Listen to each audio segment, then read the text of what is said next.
El componente inorgánico del suelo, las fracciones de agua y de aire.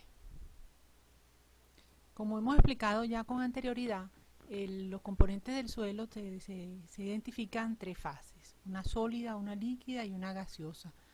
La líquida y la gaseosa de agua y de aire es prácticamente la mitad de un suelo ideal. Vamos a ver que representa entre un 15 y 35% del agua y un 15 y un 33% de ese espacio poroso ocupado por aire y por agua. El agua en el suelo es parte del ciclo del agua, en el cual pues bien, por medio de la precipitación de las lluvias es que entra el agua a los suelos a través de la infiltración, bien sea en las rocas por los espacios que están en las grietas de las rocas o a través de los suelos por la infiltración, por lluvia, por crecidas de agua, por riego, por distintas razones. Y en ese suelo podemos observar entonces una zona no saturada y una capa freática que ya sí es una zona saturada, que es donde está el agua subterránea. Entonces esto es lo que llamamos el nivel freático, que es muy importante en toda la planificación para saber las fuentes de agua. Cuando hay poca agua se toman agua de esta zona freática, pues. En la distribución del agua en el planeta Tierra, la gran mayoría del agua se encuentra en los océanos. Pues, o sea, fíjense que de hecho nos dicen que es el planeta azul, 71% de la superficie cubierta por agua. La gran mayoría en los océanos, un 2% en los casquetes polares y glaciares, y apenas un 1% de agua dulce en ríos y lagos, y muy poco en esta agua subterránea. De esta agua dulce, que es la que la que podemos consumir los seres humanos, la agricultura absorbe aproximadamente un 75% del consumo de ese agua. Fíjense que es bastante, ¿no? Y como vimos, la entrada entonces es por infiltración y la salida por la evaporación y la transpiración de las plantas, como vamos a ver. ¿Qué es la humedad del suelo? La humedad del suelo es el contenido de agua que hay en el suelo. O sea, la cantidad de agua en el suelo es lo que nos define la humedad del suelo. Y eso va a estar determinado por la textura y estructura del suelo, por el contenido de la materia orgánica, por la profundidad de las raíces. Por ejemplo, la materia orgánica del suelo puede retener hasta unas 20 veces su peso en agua. Hay una parte muy bonita que me gusta bastante de este afiche, que dice que el agua es la sangre de la agricultura. Una mejor gestión de la humedad del suelo es clave para la producción sostenible. Entonces, la capacidad del suelo de aceptar y retener y transmitir agua reduce, por lo tanto, su productividad. Los suelos sanos tienen un alto contenido de materia orgánica, pueden entonces retener bastante agua y tener agua disponible para las plantas. Vamos a ver cómo funcionan estas dinámicas en el suelo. Se recordarán en Laboratorio de Ecología 1 con los sistemas de clasificación climática, el de Torway tiene este balance hídrico que nos permite ver en un suelo determinado con valores de precipitación y de evapotranspiración cómo se comporta el agua en el suelo. Entendamos que el término evapotranspiración se relaciona con las pérdidas, que son por evaporación en la superficie y por transpiración de las plantas. La sumatoria de estos dos valores es las pérdidas que nos da por evapotranspiración. Y la entrada la determinamos por precipitación. Entonces tenemos las entradas y las salidas. Y vamos a encontrar entonces que en este gráfico podemos observar en esta etapa, esto se corresponde por ejemplo a San Fernando de Apure. Vemos un periodo de sequía en el cual hay un déficit hídrico porque no ha llovido y el suelo se le agotó su contenido de agua y está seco. Estamos en este punto, pues prácticamente con agua microscópica o punto de marchité, dependiendo de cuánto tiempo sea esa sequía. Comienzan las precipitaciones a aumentar, a crecer las precipitaciones y a ver entonces agua que en el suelo que va a estar disponible, almacenada para las plantas. Pero entonces estamos en este periodo, llenándose el agua acá. ¿Qué sucede? El suelo tiene una capacidad de retener agua, que es lo que conocemos como esa capacidad de campo. Cuando ya esos espacios porosos se llenan de agua y está totalmente ya los espacios de aire son ya muy pocos, ya para las plantas ahí ya viene, empieza a ocurrir otro momento, porque el aire también es necesario, como vamos a ver más adelante, y entonces el suelo se empieza a saturar. Y vemos entonces que aquí aparece exceso de agua en el suelo. En ese momento de exceso de agua del suelo, muchas veces en estos casos en los llanos vemos inundaciones, o las zonas se empiezan a inundar porque ya el suelo no puede retener más agua aquí y el agua entonces se empieza a desbordar. Entonces, esto es interesante para pues, muchas veces en las partes agrícolas para entender también cómo planificar un sistema de riego, qué cultivos a utilizar en esos periodos, que sean resistentes entonces a estas condiciones de suelo, de clima. De una herramienta muy útil en agricultura, este balance hídrico. Le empiezan a disminuir las precipitaciones, entonces vemos esto en al revés. Empiezan a evaporarse el agua, a utilizarlo las plantas y entonces queda esto que es lo que este espacio que observamos aquí, que es la utilización de agua que está almacenada en el suelo, que es el periodo de esto. ¿Qué sucede? Que muchas veces cuando esto se acaba, estos periodos se pueden complementar con riego o se usan lo que llaman cultivos de secano, que son los que entonces se utilizan aprovechando las aguas de lluvia. ¿Cómo es esa dinámica del agua en el suelo? Hay una cantidad de fuerzas que inciden en esa energía potencial del suelo.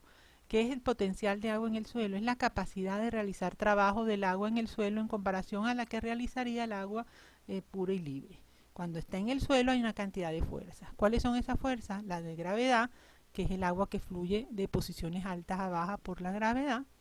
La matricial, que son las moléculas de agua, son atraídas por la matriz, por las superficies del suelo a las fuerzas de atracción molecular. Los distintos coloides de los suelos tienen unas cargas y según eso atraen al agua allí y hacen que sean retenidas allí, que ahora vamos a ver esta parte también. La presión hidrostática, es decir, la presión que ejerce el agua en los suelos saturados y en los acuíferos, y la presión osmótica, que es la atracción del agua por solutos y sales. La sumatoria entonces de todas estas presiones es lo que se conoce como el potencial de agua en el suelo. De esa agua que vimos allí, entonces tenemos un agua que es retenida, que es el agua retenida en los poros o alrededor de las partículas del suelo en contra de la acción de la gravedad. Esa puede ser el agua higroscópica o el agua pelicular. El agua higroscópica es la inmóvil que rodea las partículas del suelo, como vemos aquí, que se desplaza solo en estado de vapor, está retenida por todos esos enlaces químicos como veíamos anteriormente, y el agua pelicular que está rodeando las partículas del suelo y el agua higroscópica, o sea la que está más a su alrededor, que no sobrepasa 0,1 micro, ¿no? Sobre todo lo que tiene que ver con la tensión superficial, que es la que permite que esa agua se retenga allí.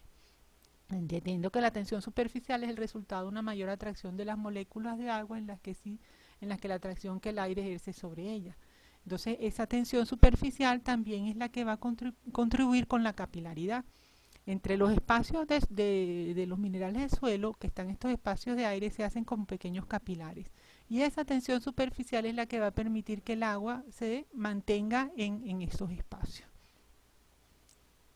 Entonces vemos en un suelo con esto verde viene siendo la partícula sólida, vemos que tenemos el agua molecular, los espacios de aire, el agua capilar como estábamos viendo ahorita, y abajo ya el suelo saturado por el agua que bajó por gravedad se mantiene en esta parte que veíamos que era la parte subterránea donde está el nivel freático.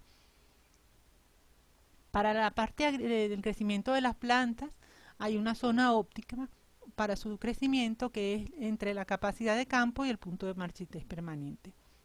Como podemos ver en este gráfico, donde vemos la relación entre el contenido de agua en el suelo y el potencial mátrico del suelo. Entonces vemos que en estos dos puntos, en la parte recta de la línea, es donde observamos que es la zona óptima, porque es donde hay agua disponible y hay agua capilar para el crecimiento de las plantas. Cuando hay mucha agua, ¿qué sucede? Hay los espacios porosos de aire han sido ocupados por el agua y entonces ese espacio poroso que es requerido para que sirva como un bombeo de oxígeno para que la planta pueda respirar y absorber los nutrientes, no ocurre. Entonces ese proceso se detiene y las plantas se pudren, no pueden absorber los nutrientes y se dan ese proceso allí. En cambio, cuando no hay agua, entonces por más que haya aire, la planta necesita el agua para su proceso de absorción de nutrientes. Vemos entonces que a su vez también va a estar relacionado, como dijimos, según la textura de los suelos. Vemos que en suelos arenosos, en la partícula de arena, la capacidad de retener esa agua es muy poca y entonces el agua disponible, el punto de marchitez está en contenidos de agua ya muy bajos, o sea, esos suelos se saturan de agua rápidamente.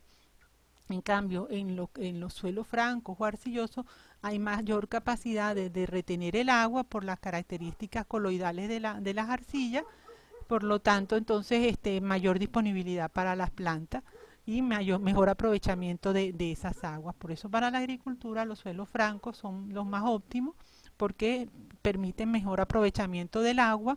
Fíjense que es donde se encuentra este rango entre capacidad de campo y punto de marchitez permanente, pues más amplio, ¿no? Y son los adecuados para el cultivo y para el crecimiento de las plantas. Fíjense entonces que este flujo suelo-planta-atmósfera es el que permite entonces toda esta dinámica, como les decía. Las plantas van a absorber los nutrientes que están en el suelo, en la solución, es bombeada del suelo hacia la atmósfera porque la planta en el proceso de respiración, ella absorbe los nutrientes del suelo gracias a la presión que está por el espacio de aire que se encuentra en estos suelos y permite que los nutrientes fluyan hacia la planta. Todo esto lo ven. En la parte de fisiología se analiza con más detalle toda esta dinámica. Lo importante es ver que lo relacionado con el agua es absorbida entonces en una parte por la planta y perdida por transpiración por las hojas de la planta. De allí entonces que a través de la apertura de los estomas aquí vemos todo esto, ¿no? De aquí vemos que toda esta dinámica ocurre gracias a los contenidos de agua y de aire de los suelos. Cuando vemos entonces la importancia del aire en el suelo, vemos que es muy similar el aire del suelo al aire atmosférico. Donde varía un poco más es en un poquito mayor contenido de dióxido de carbono que en el suelo que en la atmósfera, quizás relacionado también por toda esa actividad de microorganismos y por todo lo que estamos hablando de los contenidos de aire en los suelos que deben de ser luego perdidos hacia la atmósfera en todo este ciclo del carbono que hemos venido hablando entre esta charla y otras anteriores. Esos espacios porosos entonces pueden ser grandes o pequeños, que se conocen como macroporos o microporos. Los macroporos son mayores, de dimensiones más grandes, casi siempre llenos de aire, tienen baja capacidad de retener agua, el agua atraviesa rápidamente, están relacionados generalmente con suelos arenosos. En cambio los microporos sí tienen mayor capacidad de retener agua, tienen una escasa aireación, más relacionados con terrenos más arcillosos por las características coloidales de las arcillas. Aparte del tamaño de los poros, vimos entonces que hay que tener también cuidado con lo que es la compactación de los suelos. Cuando hay mucho exceso de laboreo, que se pasa mucha maquinaria sobre los suelos se van compactando y se va perdiendo ese espacio poroso, entonces la capacidad de retener el agua y el aire se reduce. Fíjense en que por lo tanto el desarrollo de las raíces se ve limitado. De allí la importancia de mantener ese espacio poroso. Ese espacio poroso se puede hacer de actividades de laboreo del suelo, pero también la incorporación de la materia orgánica contribuye a mejorar esa estructura de ese suelo. Vemos que entonces que suelos compactados tienen una alta densidad aparente, mientras suelos no compactados tienen una baja densidad aparente, que es la condición ideal.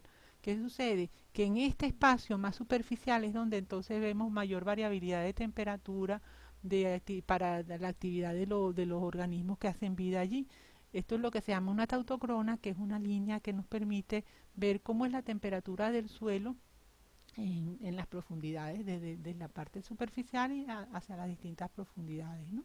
Y vemos pues en distintas temperaturas mínimas y máximas cómo se comportan y cómo el suelo en las profundidades pues realmente regula, no se afecta, no tiene variaciones de temperatura.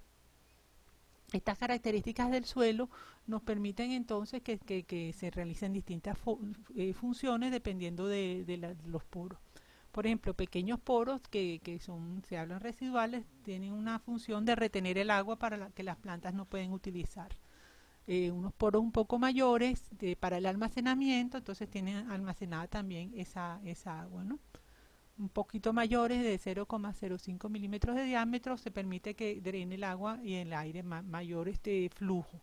Luego para el enraizamiento también permiten que el agua drene y que entre el aire en los canales de lombrices, nidos de hormigas. Aquí empezamos a ver entonces el rol de los distintos organismos que están en el suelo en la aireación de los suelos, que como veíamos anteriormente, la aireación por actividades de laboreo, como paso de rastra y eso, de incorporación de materia orgánica, pero también por la actividad principalmente de organismos como las lombrices, las hormigas, que hacen estos canales y que permiten entonces la aireación de los suelos, tan importante para el crecimiento de las plantas. Bueno, quería terminar con esta frase que se ha planteado como el Día Mundial de los Suelos, que es el 5 de diciembre, que dice: no se puede cuidar lo que no se conoce. El suelo está vivo. Muchas gracias.